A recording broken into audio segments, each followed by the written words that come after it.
In the late 90s, Hollywood had its eye on budding young star Josh Hartnett. He made his film debut in 1998 in Halloween H2O and immediately became a heartthrob after his performance in The Virgin Suicides the following year. By 2001, he had appeared in blockbuster hits Black Hawk Down and Pearl Harbor, and Hollywood was certain they had found their next bankable star.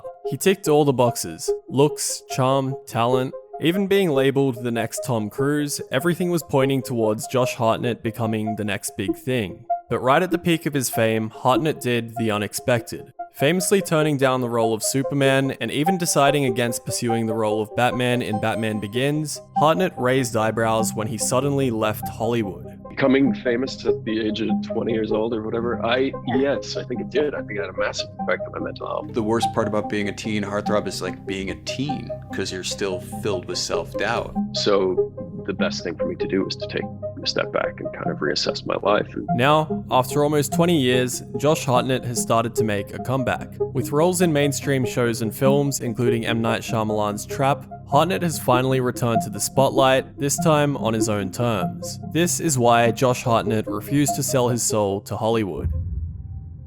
Josh Hartnett graduated high school in Minneapolis in 1996 and moved to Purchase, New York to study acting at the State University of New York. He was expelled after writing a letter to the Dean of Students telling him that the evaluation system was flawed and stifled students' creativity. He then moved to LA at the age of 19 at the recommendation of his manager, where he had 80 auditions lined up for his first 3 weeks there. From those auditions, he landed his first 3 films: Halloween H2O, The Faculty, and The Virgin Suicides. For his role as Zeke in The Faculty in 1998, Hartnett began being seen as a teen idol, and his role as Trip Fontaine in The Virgin Suicides in 1999 cemented him as a Hollywood heartthrob and pop culture icon. Within 3 years of starting his career, Josh Hartnett had already made a name for himself. In 2001, he starred in Black Hawk Down, directed by Ridley Scott, which further pushed him into the spotlight as a rising star. In the same year, he also appeared in Michael Bay's summer blockbuster, Pearl Harbor. Despite getting destroyed by critics, it was a major box office success and became Hartnett's biggest film at the time. The press absolutely frothed over Josh Hartnett. In June 2001, Vanity Fair published a profile called The Making of Josh Hartnett, focusing on his rise to stardom. Teen People magazine chose him as one of the hottest stars twice, and he also made it onto People magazine's 50 Most Beautiful People in 2002.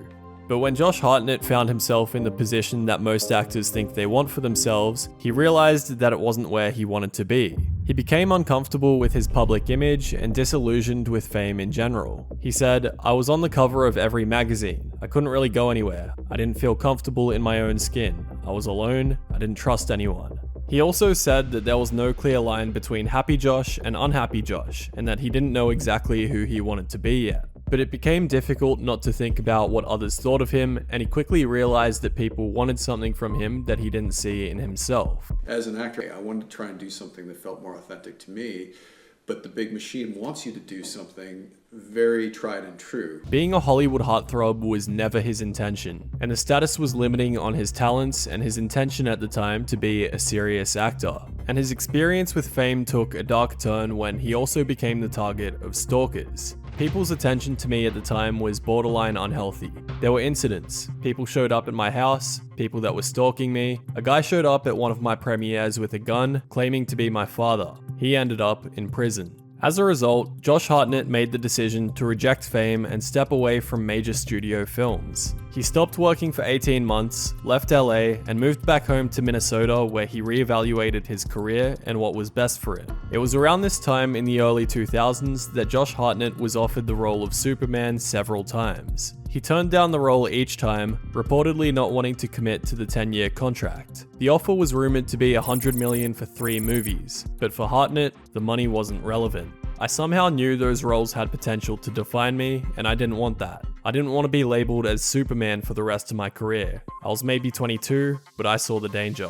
While he clearly didn't want to be boxed in as a blockbuster star, the offers for superhero roles didn't end there. And things got even more interesting when Josh Hartnett also even decided against pursuing the role of Batman. When he had a meeting with Christopher Nolan about playing Bruce Wayne in Batman Begins, he decided the role wasn't for him and instead expressed interest in Nolan's smaller budget project, The Prestige.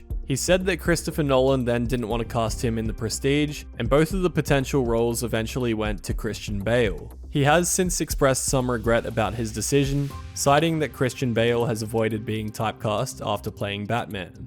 However, he's also said that he rejected these roles because he wanted to spend more time with his friends and family, which according to him is frowned upon in the industry. And so Hollywood's perception of him began to change. They looked at me as someone who had bitten the hand that fed me. I tried to find smaller films that I could be a part of, and in the process, I burned my bridges at the studios because I wasn't participating. Our goals weren't the same. The narrative on Josh Hartnett quickly became that of a failed actor. He was now the guy who wasted his potential and failed to live up to Hollywood's expectations. Critics turned around and changed their opinions on him, journalists came after him, and the 2002 comedy 40 Days and 40 Nights would be his last major role for a long time. Around the mid-2000s, Hartnett took his career in a new direction.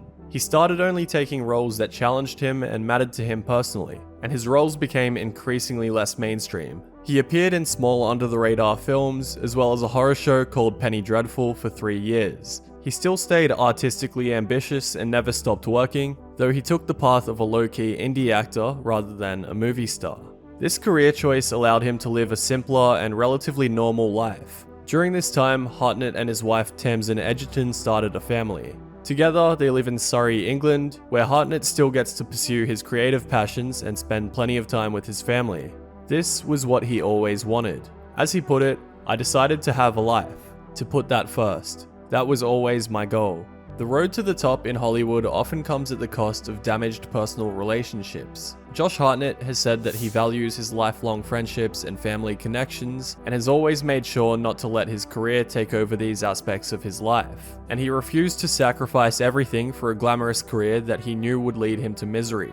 In the end, he said that his proudest achievement is having a great family life, all while continuing to do meaningful work. He enjoyed a relatively low-key career for almost 15 years. However, recent years have seen Josh Hartnett start to make something of a comeback to mainstream films. In 2021, Guy Ritchie urgently needed to fill a side role in his film Wrath of Man, and reached out to Hartnett because he knew he lived close to the set in England. The role was unscripted and required Hartnett to improvise the character on the fly, which he now says was one of the best experiences of his career. This random return to studio films kicked off a major comeback for Hartnett, which fans are now calling the Josh Hartnett Renaissance. In 2023, Hartnett re-teamed with Guy Ritchie in his film Operation Fortune. Then, he appeared in one of the best episodes of Black Mirror Season 6 alongside Aaron Paul, and while he thought he had burned this bridge, he finally got his chance to work with Christopher Nolan in Oppenheimer. In the film, he plays nuclear physicist Ernest Lawrence, among a star-studded cast including Cillian Murphy, Robert Downey Jr., and Matt Damon to name a few. The roles haven't stopped coming in 2024. He also played a surprise guest role in an episode of The Bear Season 3, and in what marks the peak of his comeback, he recently took the lead role in M. Night Shyamalan's latest thriller film Trap.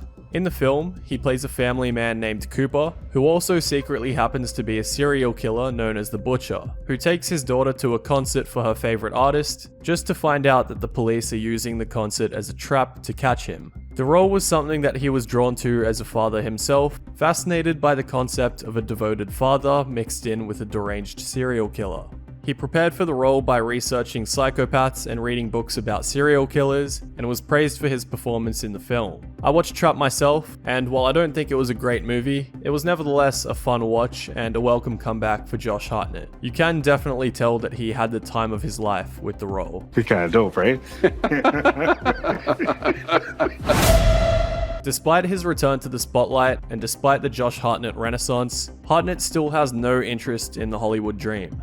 He's made it clear that fame, wealth, or even work in general is not how he defines himself. Instead, his priority is to live as normal of a life as his job allows. Regarding fame, he said, "I know what it's like to be in that whole world. I was up there for a couple of years and it was uncomfortable. I think trying to stay at the top is a shortcut to unhappiness." And now that he's older and wiser, he's finally at a point in his career where he's taking on mainstream projects, free of the pressure to be a superstar. He's choosing roles based on passion, roles that show his versatility, and he's working with directors he admires. As someone who had potential to be one of the biggest names in Hollywood, it's clear that Josh Hartnett has found success in his own right, and his new chapter is just getting started.